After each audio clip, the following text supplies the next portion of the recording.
Suppose that if the deputy governor from the BOJ didn't come out to calm the markets last week, I think the yen will have more potential of moving even towards the 130-something handle last week. I think the good thing right now, at least, is that the BOJ wants to see stability in the market. They want to see calm in the market, because when things are too volatile, especially as what Uchida-san said, they are really unwilling to move the market again.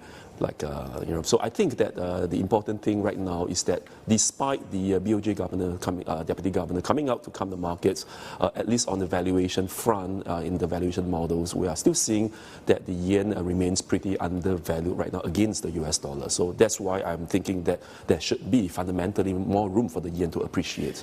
We just had quite a constructive Q2 GDP print out of Japan. Does that build the case for further normalization later on this month by the BOJ, and does that build the case for a stronger Japanese currency? Well, not just the quite good GDP that came out from Japan. The other thing we'll be looking at are wages. Wages have also been on a positive angle as well right now. So if we are, although the wage growth, I think, will not trigger another round of wage price spiral, but at the end of the day, what the BOJ is going to look at is really whether this inflationary pressure they are seeing is coming through over the next few quarters. I feel that it is.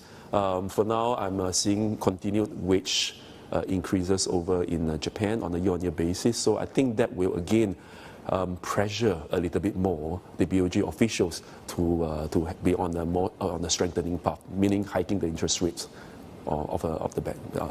Yeah. Clear implications there for possibly a disorderly drawdown in Japanese equities. Francis Mandy has a question. Sure.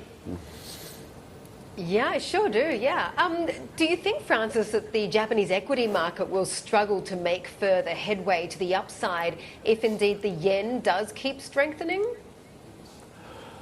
Certainly. I mean, if I look at the past history between the Japanese yen and Japanese equities, they are negatively correlated. This is indeed what the market has been talking about for years. I mean, I just plotted a very simple chart to look at that over a long period of time.